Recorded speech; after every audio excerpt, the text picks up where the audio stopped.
Assalamualaikum warahmatullahi wabarakatuh. Jumpa lagi dengan saya di channel Pusaran Misteri. Apa kabar teman-teman Pusaran Misteri? Semoga selalu dalam lindungan Allah Subhanahu wa Ta'ala. Amin. Dalam kesempatan ini, saya akan melanjutkan kisah horor misteri yang berjudul Tambang Berdarah. Bagian keempat.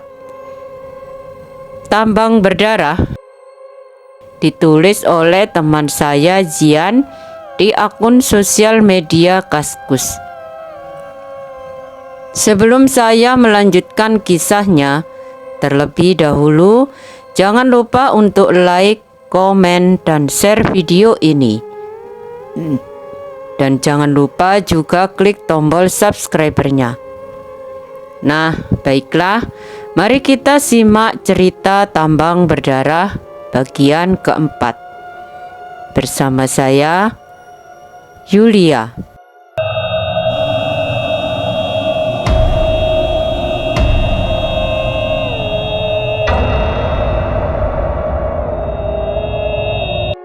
Tambang Berdarah bagian keempat. Saat bangun subuh, kulihat Saga sudah tidak berada di sebelahku. Hanya terlihat ada jali sepupuku di sampingku. Kemungkinan dia pergi ketika Jali hendak tidur di situ. Pagi itu pun aktivitas seperti biasa.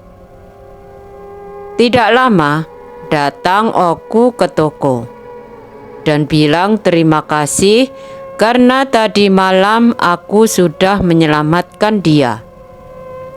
Aku pun hanya tersenyum dan bilang sama-sama. Pagi itu, dia sepertinya masih terlihat kurang fit, tapi masih tetap semangat untuk berangkat bekerja. Ketika hari sudah agak siang, aku pun pergi ke pondok bule untuk mencari makanan. Sesampainya di rumah bule, sepertinya bule sudah ingin menghujamku dengan beribu pertanyaan yang ada di benaknya. Kami pun mangan peyek buatan bule sambil ngobrolin kejadian tadi malam. Aku menceritakan apa yang terjadi dan siapa sebenarnya hantu Sri. Sama seperti yang diceritakan oleh Datu Lubai waktu itu. Dan bule akhirnya tahu kisah sebenarnya dari misteri Lundang Berhantu yang sempat memakan korban itu. Kami mengobrol cukup lama, dan ketika hampir jam 10, aku izin pamit dan mau jalan-jalan lagi. Kebetulan di toko ada Jali yang menjaga, jadi aku bisa main lebih jauh. Aku jalan-jalan sambil mencari arah suara mesin, karena ingin melihat langsung bagaimana proses mencari emas. Saat di perjalanan, terdengar suara kresek-kresek. Aku spontan menoleh, dan kulihat semak-semak bergerak. Takutnya itu ular. Lalu, aku mencari kayu sambil mengendap-endap mendekat. Ketika sudah dekat, tiba-tiba Saga muncul. "Woi!" Saga pun berteriak ketika hendak aku pukul. "Dasar kamu ini, bikin kaget saja," kataku dengan spontan. "Hahaha, mau kemana bro?" Saga tertawa melihat tingkahku. "Aku mau melihat-lihat sekitar sini. mau melihat proses kerja para penyari emas. Jawabku, "Oh, ayo aku temani." Saka menawarkan dirinya menemaniku melihat para penambang yang sedang mencari emas. Di jalan, kami berjalan sambil mengobrol dan tak lama sudah sampai di salah satu lundang tambang yang ada pekerjanya yang sedang bekerja. Dan lundang itu kelompok dari Mas Solihin. Ternyata pekerjaannya cukup santai. Ada yang tugasnya menembak selang air ke dinding lundang. Ada yang tugasnya mecahin batu, dan ada yang menunggu mesin. Jumlahnya sekitar 6 orang. 5 di dalam lundang dan 1 yang menjaga mesin. Yang menjaga mesin itu namanya Mas Rido. Dia mendekat dan menyapa, "Bro, tumben main ke sini." "Pingin lihat-lihat saja, Mas Rid," jawabku. "Selama ini belum pernah lihat kah?" "Iya, baru kali ini aku melihatnya." "Oh, ya ginilah bro kerja di tambang, mengandalkan kerjasama dan kekompakan." "Sip, mantap. Ngomong-ngomong, apa kamu bisa melihat hantu kah?" "Enggak, cuman kebetulan saja tadi malam itu." "Memangnya kenapa, Mas?" "Oh, itu kata teman-temanku, mereka sering melihat orang berdiri kalau lagi sore." "Di mana itu, Mas?" "Itu di sana," tunjuk Mas Rido sambil menunjuk ke sebuah pohon yang tak jauh dari situ. "Kamu sudah pernah lihat?" "Pernah sih, tapi sekilas, nggak tahu juga sih.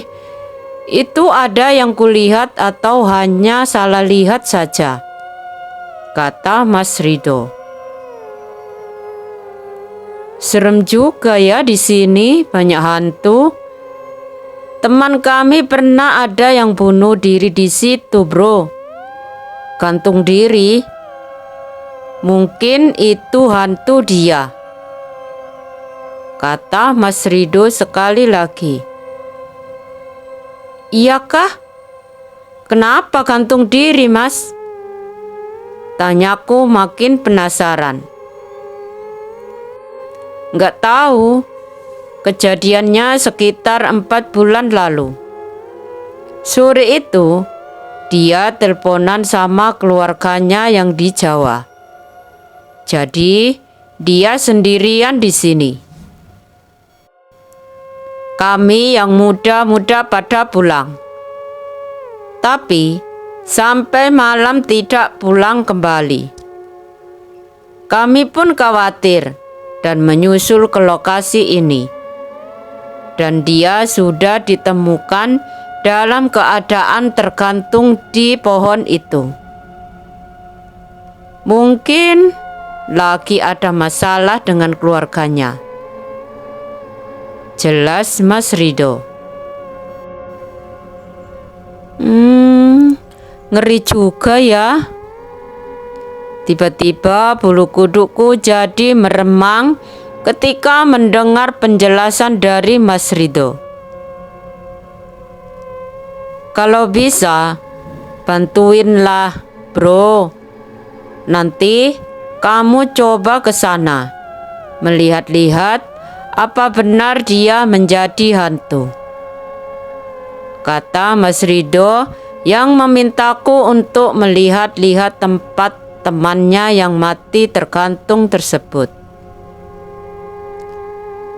Hah? Maksudnya aku jadi umpan hantu gitu? Sontak aku pun kaget. Ya nggak gitulah bro. Maksudku, kamu coba melihat ke sana. Barangkali saja ada hantu, dia itu beneran atau tidak,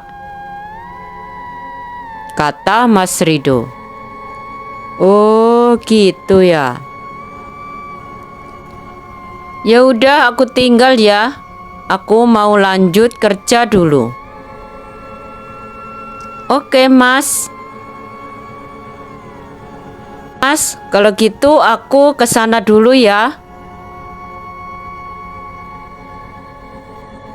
kataku sambil beranjak untuk ke tempat tersebut. Dan Mas Rido melanjutkan pekerjaannya. Perlahan aku berjalan mencoba mendekati pohon itu. Sesampainya di pohon itu, menurut penglihatanku gak ada apa-apa.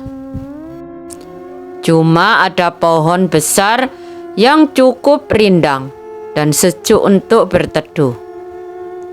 Aku pun duduk di situ untuk istirahat. Dan kulihat Mas Rido menatap ke arahku. Tak berselang lama, ada yang menepuk pundakku. Ketika aku menoleh, ternyata Saga lagi.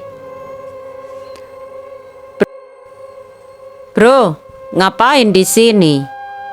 Kata Saga sembari duduk di sampingku.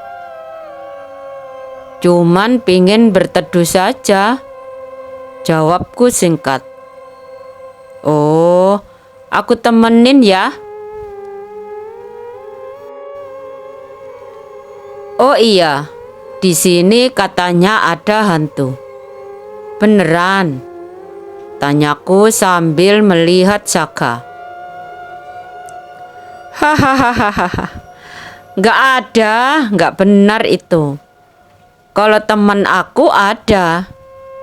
Saga tertawa mendengar pertanyaanku. Hah? Teman? Maksudnya?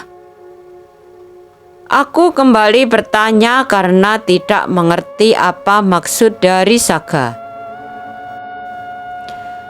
Iya teman. Sebentar, aku panggilin dia.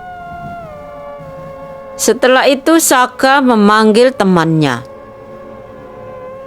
Dan tak lama ada seekor ular kobra berwarna coklat datang.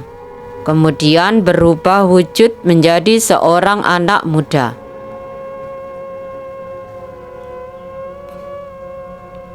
Kenalin, namanya Romi.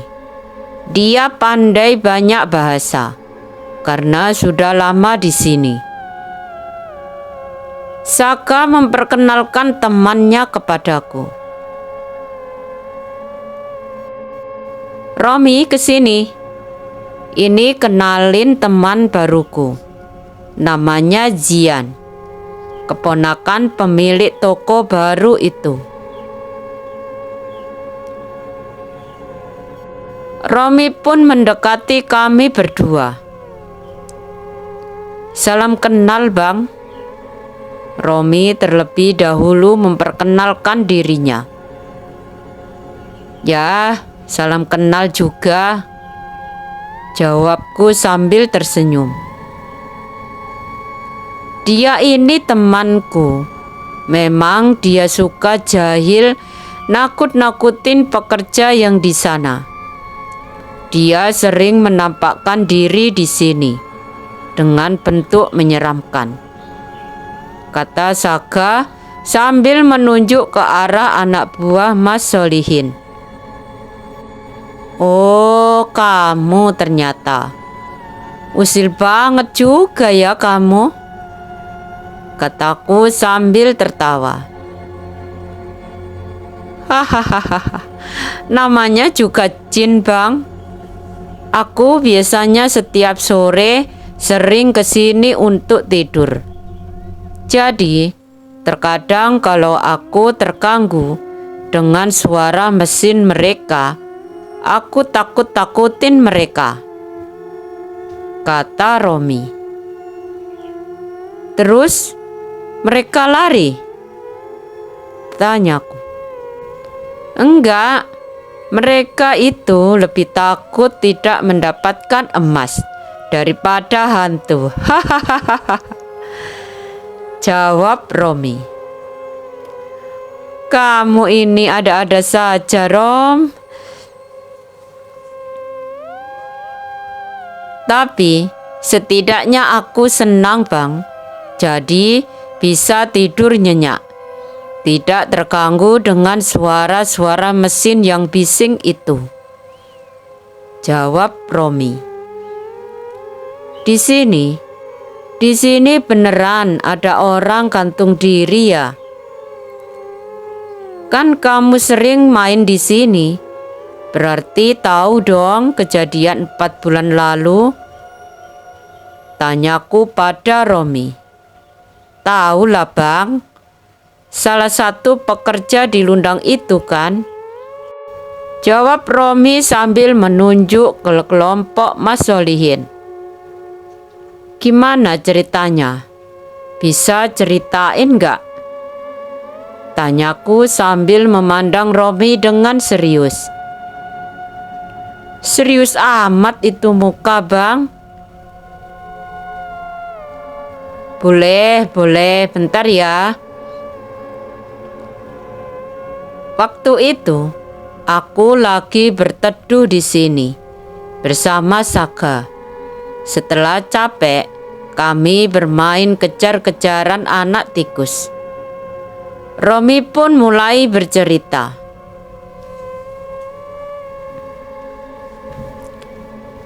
"Ya betul," sahut Saga. "Ketika sore, dia itu asik teleponan. Dan tak lama datang 2 orang dari arah sana." Romi sambil menunjuk ke arah jalan. "Mereka membawa potongan kayu. Saat itu aku merasa mereka pernah ada dendam dengan dia.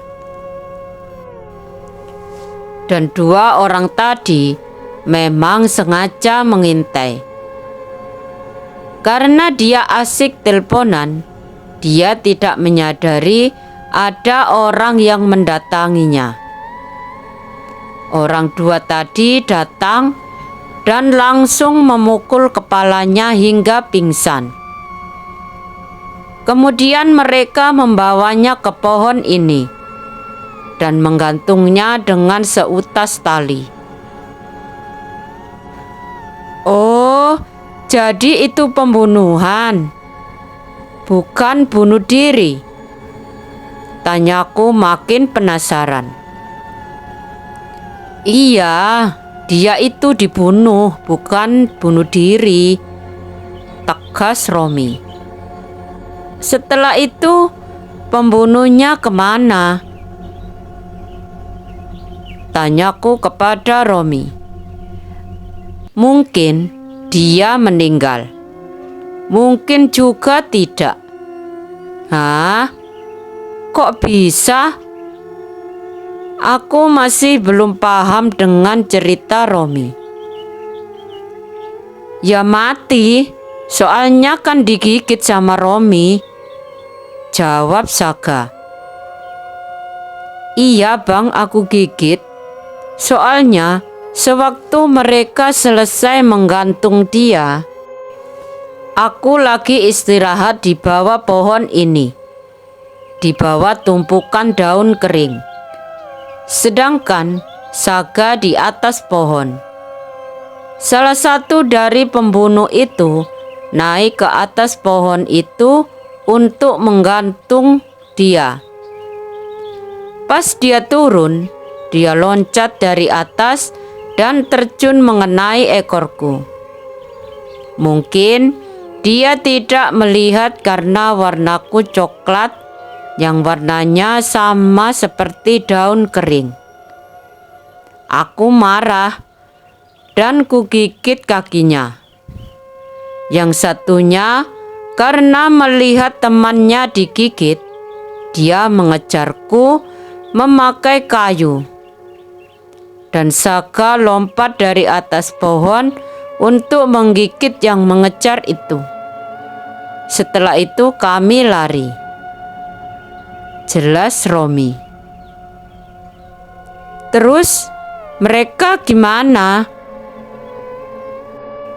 Mereka berdua lari keluar ke arah portal. Mungkin mereka ingin mencari pertolongan dengan penjaga portal di dekat jalan utama itu. Tapi kami rasa dia nggak bakalan sempat tertolong. Soalnya jalan dari sini keluar sana lumayan lama.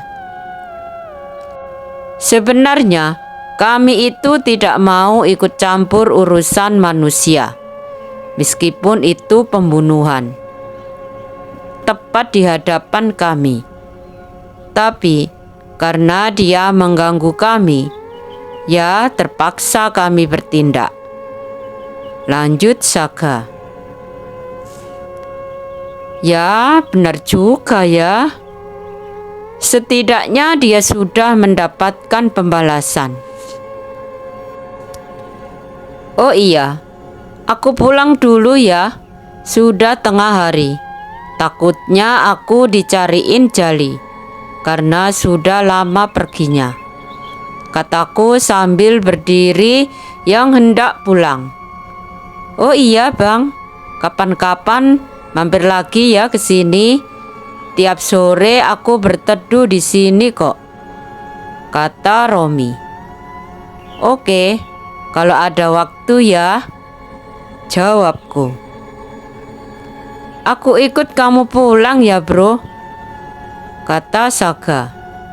Ngapain sih kamu itu ikut-ikut terus? Mending main tikus sama Romi. Namanya teman baru, harus sering ngobrol biar akrab kan? Kata Saga sambil ngedip-ngedipkan matanya. Ya sudah, terserah kamu sajalah. Nggak boleh kamu ngikut juga.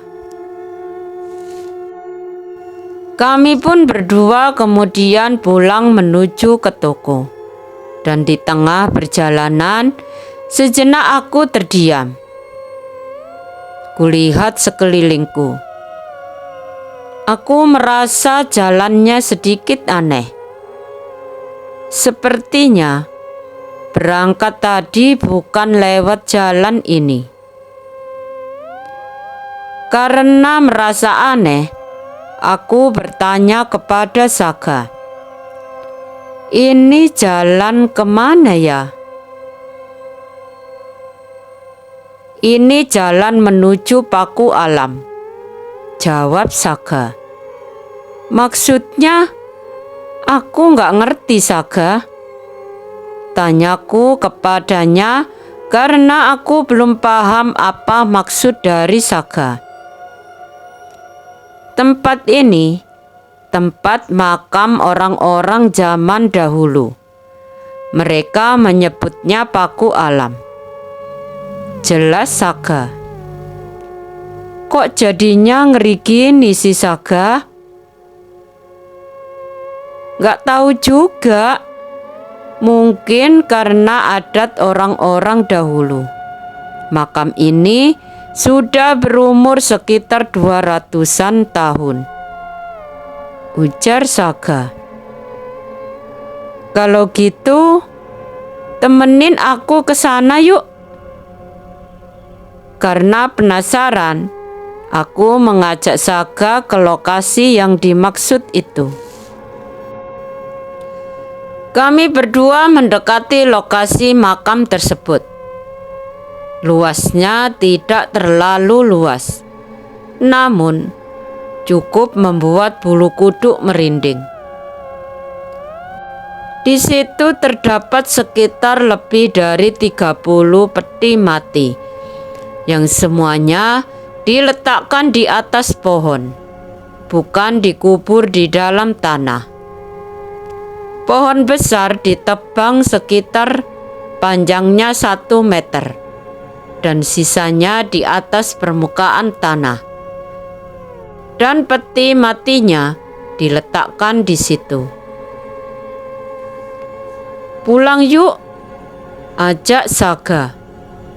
Sebentar Saga, penasaran aku jadinya dengan tempat ini. Ayolah, di sini hawanya negatif. Aku pernah sekali ke sini, tapi ibuku langsung datang dan mengajakku pulang.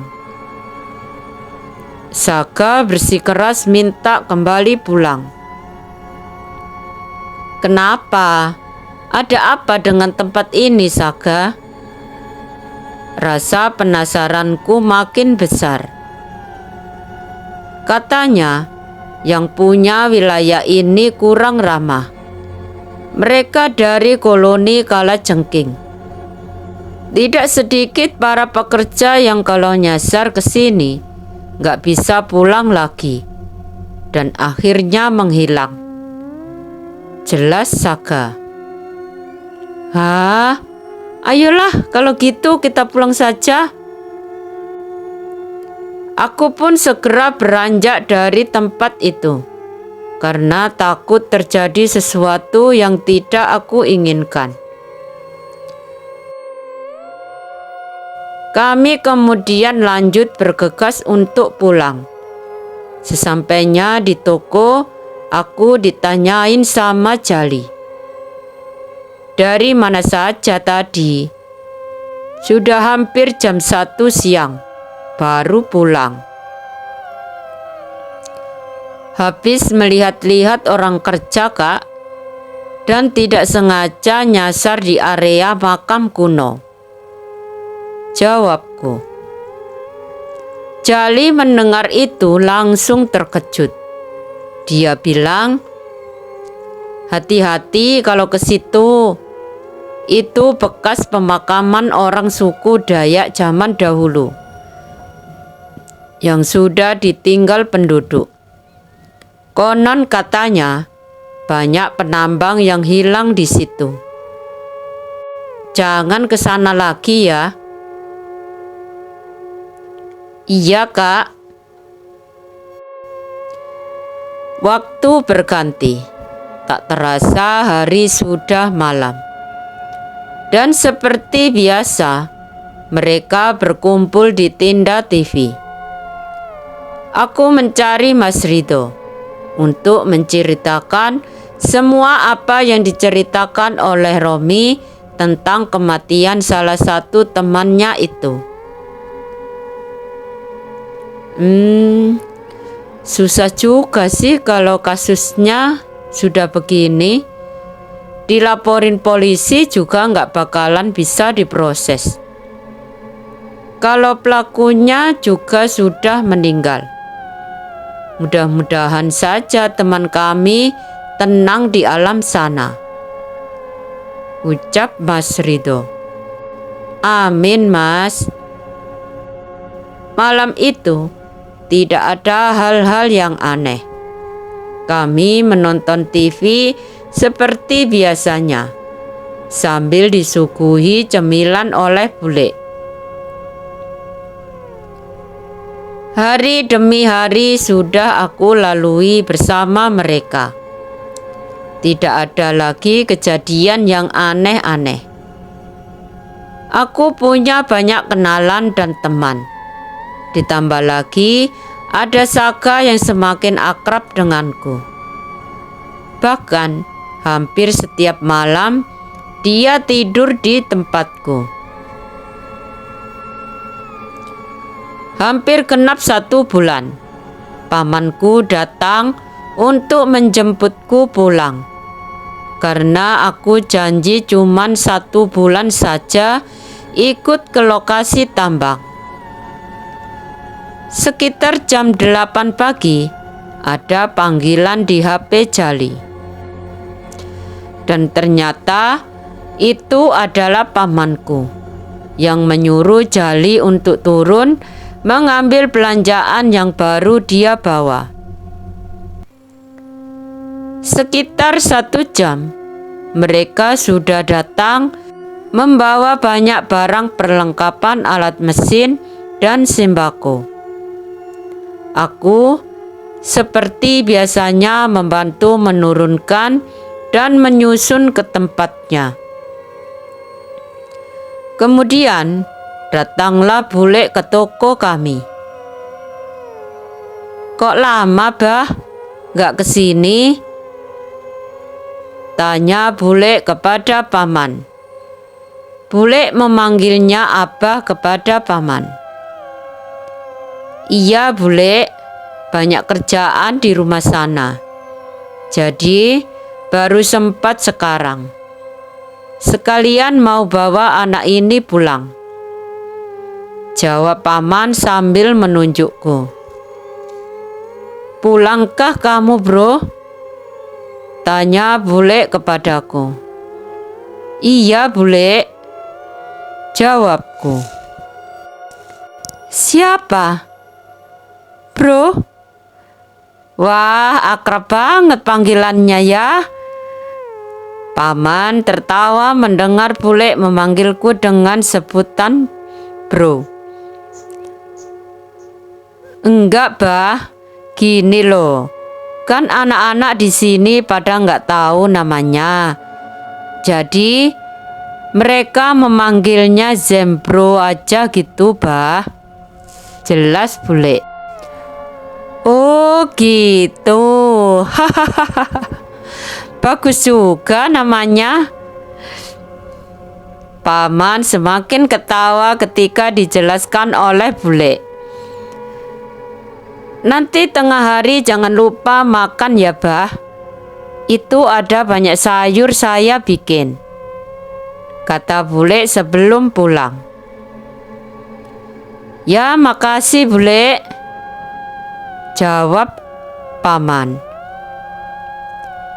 Itulah alasannya mereka memanggil aku bro. Bukan karena panggilan akrab brother, tapi karena ngasih nama aku Zembro. Tengah hari itu kami makan di tempat bule. Entah dari mana bule mendapatkan sayur-sayuran. Kok selalu saja ada. Padahal paman sayur jarang mampir ke lokasi. Sekitar 3 hari sekali saja kalau lewat. "Bule, kok bule selalu ada sayur? Dari mana saja sayur ini, bule?" tanyaku sambil makan. "Oh, ini namanya pakis. Nyari di sekitaran sini banyak. Kalau sayur ini seperti kol, tewel, kacang, bayam, dan yang lain-lainnya itu baru bule beli," jawab bule. "Kan abang sayur 3 hari sekali baru datang, bule. Apa bule beli langsung banyak gitu?"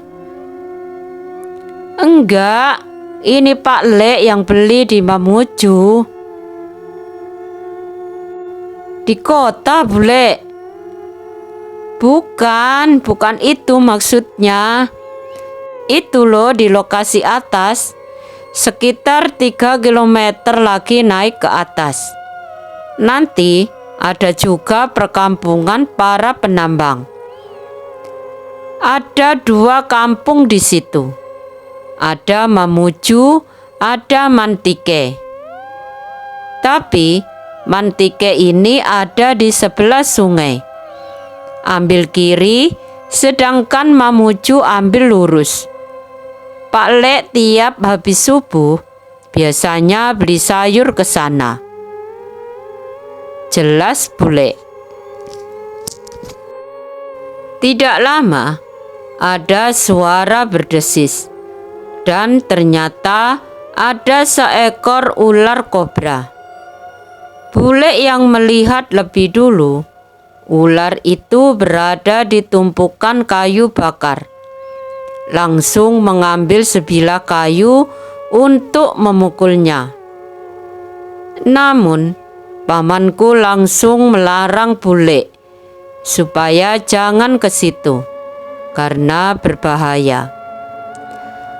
Paman kemudian menyuruh Jali untuk memukul ular itu. Pas aku melihat ularnya, ternyata ular itu si Saga temanku. Aku mendengar suara dia meminta tolong. "Woi, tolongin cuy!" Spontan aku langsung menarik tangan Jali. "Jangan kak, jangan dipukul." "Kenapa Jian? Nanti ular itu menggigit bule pas memasak. Terus gimana kalau digigit?" "Ular itu nggak bakal menggigit kak." "Jian, mana ada ular kobra tidak menggigit?" Itu mainanku kak." "Itu asli Jian, bukan mainan.